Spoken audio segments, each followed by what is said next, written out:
সরকারি কাজ করতে এসে মানুষের জীবন নিয়ে কেন চিনিমিনি খেলা হবে? আর উত্তর শুনবো। দেবব্রত বাবু এখানে রয়েছেন, দেবব্রত রায়, বলুন। চন্দনবাবু নিশ্চয়ই আমার মনে হয় চিরকুটে চাকরির দলের লোকের সমর্থক হয়ে এসছেন এখানে। অবশ্যই আপনি লাল জামা দেখলে বেশি হয়। না ঠিক আছে আপনার সময় বলিনি, যে যেমন পরকে দেখে তেমন। ঠিক আছে, কথা যদি আপনি আজে বাজে কথা বলেন ঠিক আছে, আপনার সময় বলিনি, কিন্তু মাননীয় মুখ্যমন্ত্রী কথা বললে উত্তর পেতে হবে। ঠিক আছে, হয়েছে। আপনার মাননীয় মুখ্যমন্ত্রী বলেছিল শশী লিস্টটা দেখাও তো, সরকারি কর্মচারী চ্যালেঞ্জ করেছিলাম। আপনার মুখ্যমন্ত্রীকে প্রমাণ হয়ে গেছে, যদি মিথ্যে কথা বলছেন। চিরকুটে 2021 সালে সরকারি কর্মচারীর ভোটে মমতা বন্দ্যোপাধ্যায়ের উপর সম্পূর্ণ আস্থা রেখেছিল। আপনি চ্যানেলে বসে মিথ্যাচার করছেন, মিথ্যাচার। কয়েকজন সরকারি চাকরি নিয়ে সমস্ত সরকারি চাকরিদের প্রমাণ করা যায় না। আরে যে যেমন পরকে থেকে যেমন। আপনি এক সেকেন্ড দেবব্রত বাবু, দেবদা, আপনারা এক্সপেক্ট করছেন যে যদি সব বুথে একই জিনিস হয় তবে গিয়ে সেটা আসল ঘটনা ঘটবে? মানে একাধিক বুথে যেখানে যারা অভিযোগগুলো করছেন, যারা কমপ্লেন করেছেন, তাদের অভিযোগগুলো কোনো ভ্যালু নেই। মানে হচ্ছে যে আপনারা চান যে সমস্ত জেলা থেকে যদি সন্দেশখালীর মতো অভিযোগ আসে তবে গিয়ে আমরা সন্দেশখালী ব্যাপারটাকে অ্যাকসেপ্ট করব, যদি একটা জেলা থেকে আসে তাহলে অ্যাকসেপ্ট করব না। শুনুন, মমতা বন্দ্যোপাধ্যায় 1993 সালে no identity card no vote, যেটা গণতন্ত্র আমাদের ছিল না, বামফ্রন্ট সরকারের আমলে তার অধিকার ফিরিয়ে দিয়েছেন একমাত্র মমতা ব্যানার্জি। খুব ভালো করেছেন, তার অধিকার দিতে পেরেছে, ভালো করেছেন। গণতন্ত্র রয়েছে বলেই সেই জন্য উনি 2011 সালে ক্ষমতায় এসেছেন। এবার কি করলেন আসার পর? এবার দেখুন, ভোট হচ্ছে কেন্দ্রীয় নিরাপত্তা বাহিনীর তত্ত্বাবধানে। সেখানে 910 কোম্পানি কেন্দ্রীয় নিরাপত্তা এখানে দেওয়া হচ্ছে। এক কোম্পানি মানে 100 জন কেন্দ্রীয় বাহিনীর সোলজার। তার মানে আমাদের তথ্য আপনি জেনে আসুন, আচ্ছা 80 জন, ঠিক আছে। তার মানে প্রায় লক্ষাধিক কেন্দ্রীয় বাহিনী এখানে থাকছে। এখানে ভয় পাওয়ার কোনো কারণ নেই। এখানে বামপন্থী সংগঠন এরা ভয় পেয়েছে কারণ এরা মানুষের আদালতে শূন্য হয়ে গেছে।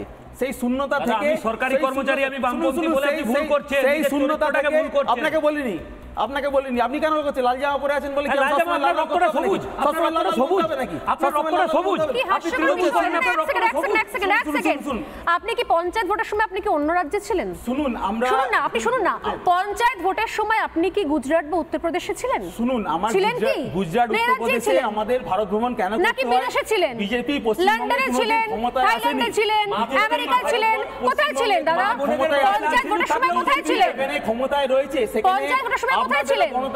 এই দেখুন, দেখাচ্ছে স্ক্রিনে, একটু দেখাও পিসিআর। ব্যালট বক্স নিয়ে কি সুন্দর দৌড়চ্ছে, দেখো স্কুলে মনে দৌড় কম্পিটিশনে ফার্স্ট হয়েছিল। আরো আছে, অন্য রাজ্যে আরো জাল ফেললে ব্যালট বক্স উদ্ধার হতো। বাংলায় বিজেপি ক্ষমতায় আসেনি, বাংলায় বিজেপি ক্ষমতায় আসেনি। আরে মাইকেল মধুসূদনকেও বাংলাতে ফিরে আসতে হয়েছিল। আরে উনি তৃণমূলে জামা পরে দৌড়ছিলেন না, বাংলায় আসুন না। আরে উনি তৃণমূলে জামা পরে দৌড়ছিলেন না, আপনি তৃণমূল তাকিয়ে দিলেই হবে। ভোটটা করেন কারা? হ্যাঁ, ভোট করে কারা? ভোট করে কেন্দ্রীয় বাহিনী করে। 2021 ভোট কেন্দ্রীয় বাহিনী করেছিল। মুশকিল হচ্ছে কি বলুন তো, আপনারা যে দলকে সাপোর্ট করার জন্য বসে যান সেই দলের নেতা নেত্রীরা কি বলছেন সেটাই আপনারা জানেন না। নিশ্চয়ই জানি। সন্দেশখালী থেকে তৃণমূল কংগ্রেসের পুরনো নেতা তিনি বলছেন যে শাহজাহানকে দিয়ে ভোট করানো হতো, ভোট লুট হতে পারতে দল ছেড়ে দিয়েছে। শাহজাহান তো বামেদের লোক, আর শাহজাহান করতে কি হতো? বামের প্রোডাক্ট, বাম প্রোডাক্ট। কি হলো বাম প্রোডাক্ট আপনারা নিচ্ছেন কেন? খুব ভয়ানক। আমি কাছে আসবো, তবে তার আগে শোনাবো যে আসলে এই ভোটের আগে সন্ত্রাস ভোট লুট ভয়টা পাওয়া যাচ্ছে কেন, বিরোধীরা কি বলছেন। দিলীপ ঘোষ, অধীর রঞ্জন চৌধুরী আর তার পাল্টা জয়প্রকাশ মজুমদারি বা কি উত্তর দিচ্ছেন একবার শোনাবো, তারপর আসবো কিয়া ঘোষের কাছে। কিন্তু সেন্ট্রাল ফোর্সকে ব্যবহার করে এখানকার পুলিশ, এখানকার প্রশাসন, তো পুলিশের যেমন ভূমিকা থাকে তাদেরও তাই ভূমিকা থাকবে। প্রশাসন যদি না চায় এখানে যে হিংসা বন্ধ হোক, তাহলে বন্ধ হবে না, তাহলে প্রশাসন পাল্টাতে হবে। যদি না হয় তাহলে নির্বাচন কমিশন তার জন্য দায়ী হবে। আমরা এখানে নিশ্চিন্তে ভোট চাই, কেন্দ্রীয় বাহিনী থাক আর না থাক, নির্বাচন কমিশনকে সেটা দায়িত্ব দিতে হবে। এটা নির্বাচনের নিয়ম ভারতবর্ষ। আমি জানি না, এটা ইলেকশন কমিশনের ব্যাপার, তারা বুঝবে, সরকারি কর্মচারীরা বুঝবে। ইলেকশন করানোর দায়িত্ব হচ্ছে ইলেকশন কমিশনের, তারা বুঝবে যে কিভাবে ইলেকশন হবে। তারা কথা দিয়েছে যে মানি পাওয়ার, মাসেল পাওয়ার দূরে রেখে অবাধ এবং শান্তিপূর্ণ নির্বাচন করবে।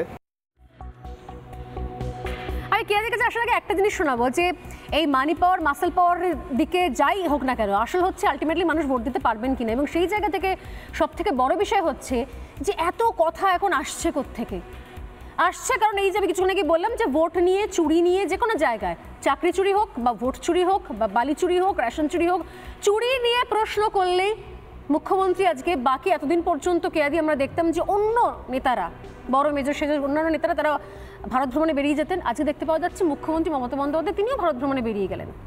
সোজাসুজি চাকরি চুরি নিয়ে মমতা বন্দ্যোপাধ্যায় আজকে তমলুকের যিনি প্রার্থী অভিজিৎ গাঙ্গুলি তাকে পর্যন্ত আক্রমণ করতে ছাড়লেন না। অথচ একটা সময় মমতা বন্দ্যোপাধ্যায় বলতেন যে 100 জনের চাকরি হলে, কিছুক্ষণ আগেই প্যানেলে বলছিলেন যে আপনারা কি চিরকুটে চাকরি পেয়েছেন, যে চিরকুটে চাকরি পাওয়ার কথা মমতা বন্দ্যোপাধ্যায় বলেছিলেন, সেটা বলার পর থেকে আমি কাউন্ট করে বসে আছি স্বর্ণালী সরকার। আমি রোজ একবার করে ভাবি ওই চিরকুটটা নিশ্চয়ই মমতা বন্দ্যোপাধ্যায় একদিন দেখাবেন। আজ পর্যন্ত এতগুলো মাস পেরিয়ে গেল ওই চিরকুট নিয়ে একটা ছবি কোনো টুইটার হোক কোথাও দেখতে পাওয়া যায়নি।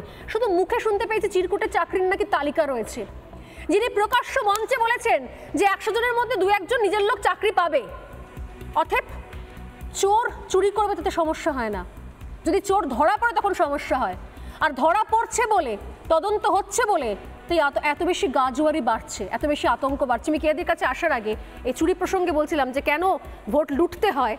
জাস্ট মমতা বন্দ্যোপাধ্যায়ের চাকরি চোর এবং চোর ধরা, তার দুটো বক্তব্য একবার শোনাবো।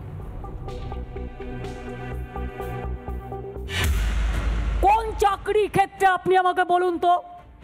100টা চাকরি দিতে গেলে একটা নিজের লোককে কেউ দেয় না। আপনারা তো ইনস্টিটিউশন চালান বিভিন্ন জায়গায়, কাকে আপনি নেবেন আপনার ইউনিটে, কাকে আপনি রাখবেন কাকে না রাখবেন, it is your choice. BJP করলে 7 কুল মাপ, এমনকি কোর্টকেও অনেক সময় ম্যানেজ করে নেয়। দেখলেন না একজন বিচারপতি চেয়ারে বসে কি বললেন? এবং তারপরে তৃণমূল কংগ্রেসকে গালাগালি দিয়ে বেড়াচ্ছে। আমি ওনার বিরুদ্ধে ছাত্র নেতাকে প্রার্থী করেছি, দেবাংশুকে। দেবাংশু ছুটিয়ে বেড়াক, আর আমি চাই আপনি বিচার দিয়ে ছেলে মেয়েদের চাকরি খেয়ে নিয়েছেন অনেক ছাত্রছাত্রীর, আজকে জনগণ বিচার দিয়ে আপনার চাকরি খাবে, এটা মাথায় রাখবেন। এটা জনগণের আদালত।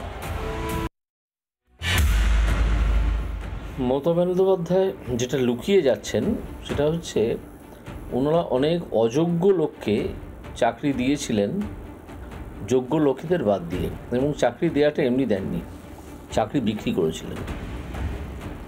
প্রকৃতপক্ষে যোগ্য লোকেদের চাকরি চুরি করে অযোগ্য লোকেদের সেই চাকরি দিয়েছিলেন টাকার বিনিময়ে। ফলে এই যে উনি বলছেন যে অন্য লোকের চাকরি খেয়েছেন, এটা উনি সব জেনে শুনে অসত্য কথা বলছেন। এবং চাকরি যাদের করাই উচিত না অথচ তারা চাকরি দিয়েছিলেন, আমি শুধুমাত্র তাদেরই চাকরির টার্মিনেট করেছিলাম। তো মমতা বন্দ্যোপাধ্যায় তো সাধারণত অসত্য কথাই বলে থাকেন এবং মানুষকে বিভ্রান্ত করে থাকেন, এটাও সেরকম একটা বিভ্রান্তিকর কথা।